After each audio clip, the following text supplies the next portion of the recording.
Welcome, mariners and maritime enthusiasts, to our channel. Today, we're diving deep into a critical aspect of seafaring, developing a cautious and responsible attitude when managing cargo operations on bulk carriers, especially in challenging wind scenarios. High winds, whether at sea or in port, present significant risks. A proactive and safety-first mindset isn't just good. Practically, it's essential for protecting the vessel, the cargo, and most importantly, the crew. Let's explore how to navigate these challenges with skill and prudence. Picture this.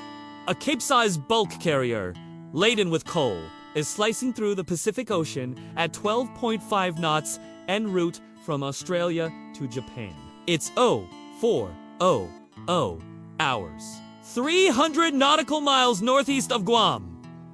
The officer of the watch notices the sea state is changing. The swell is building 2.25 meters, and the wind from the east-southeast is hitting 25 knots with gusts up to 33.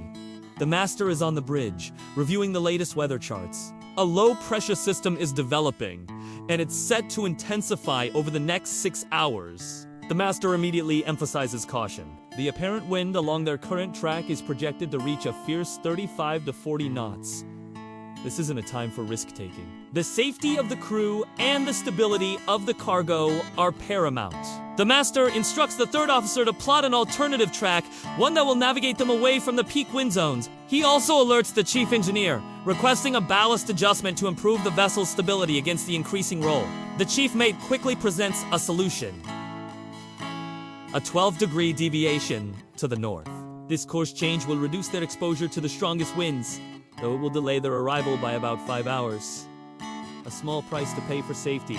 He confirms that the cargo holds are being monitored, and so far, there are no signs of the coal shifting. The master gives the order. Safety first. He instructs the deck crew to double-check and secure all hatch covers and any loose equipment on deck. The helmsman confirms the course alteration. The steering feels heavier, but the vessel's rolling has noticeably reduced. The master's final order is clear.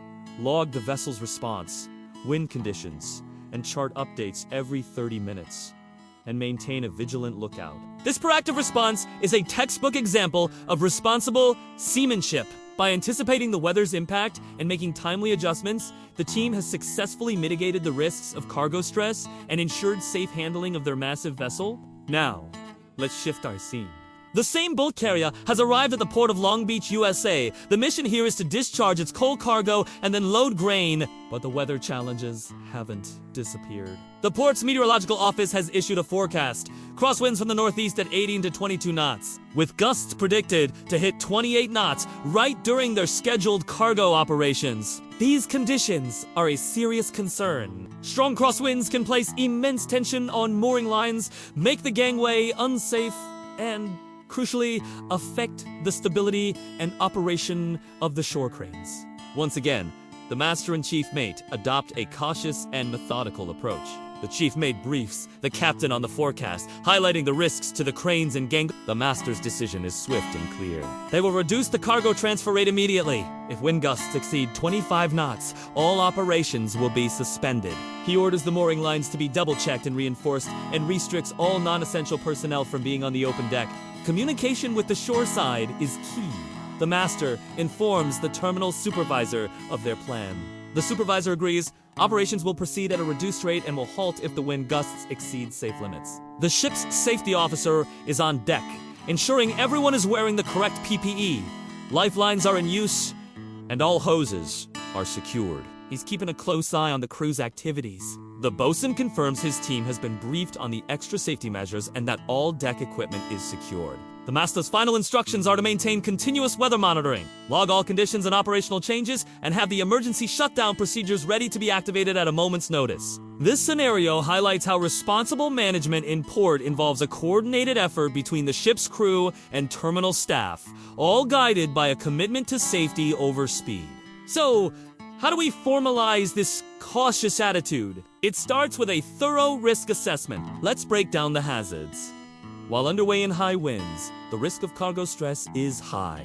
The control measure. Adjusting course and speed. Monitoring the cargo and adjusting balance. The risk of cargo shift, while less likely, has severe consequences. We control this by reinforcing lashings and following the heavy weather checklist. And for crew, working on deck, the risk of injury is high. The solution is simple but effective. Restrict deck work, enforce PPE usage, and implement a permit-to-work system. In port, the risks change, but are no less serious. Crane instability is a high risk. We control this by suspending operations when wind limits are exceeded and continuously monitoring the wind. Gangway accidents are another concern. We mitigate this by restricting access, using lifelines, and keeping a close watch on conditions. Mooring line strain also poses a high-severity risk. We manage it by doubling up lines, monitoring tension closely, and being prepared for an emergency on berthing if necessary. This structured approach to identifying and controlling hazards is the backbone of a robust safety management system. Decision-making in these situations should follow a clear, logical flow. First, you observe the apparent wind. Next, you calculate the true wind.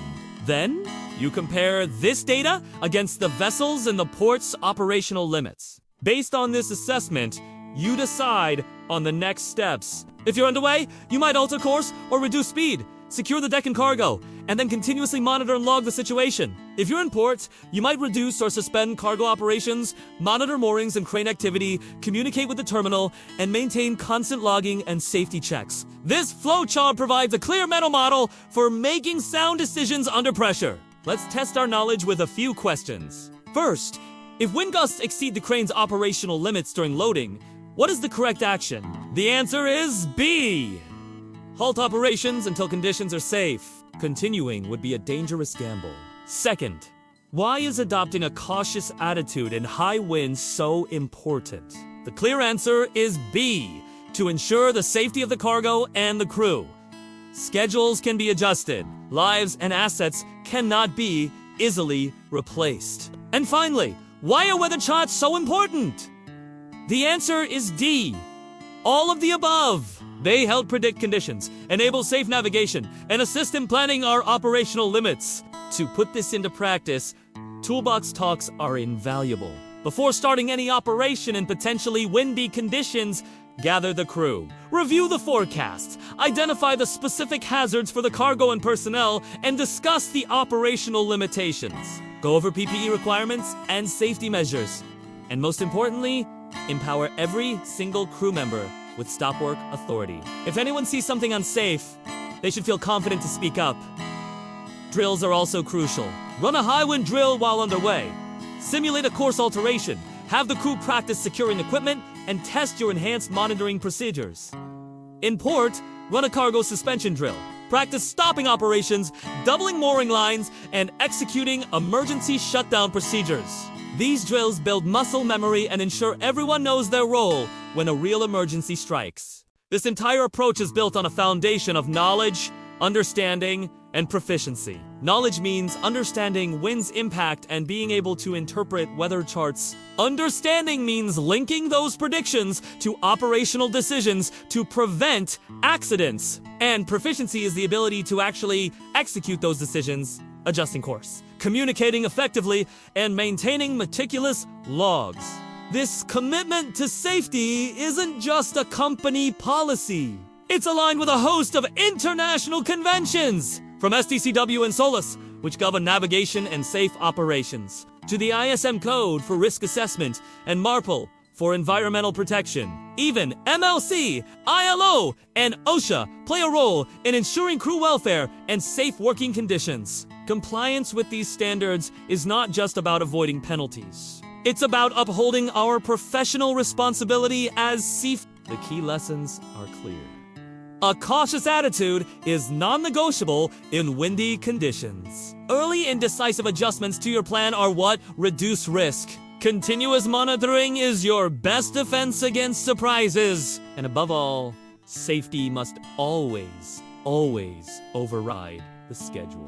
In conclusion, developing and consistently applying a cautious and responsible attitude is the cornerstone of safe bulk carrier operations in challenging winds. Through accurate weather interpretation, prudent decision-making, and unwavering adherence to safety procedures, we can protect our vessels, our cargo, and our fellow crew members. It's this professional diligence that allows us to navigate the world's oceans safely and efficiently, no matter what the weather throws at us. Thank you for watching. Stay safe out there, and don't forget to like, share, and subscribe for more insights into the world of maritime operations.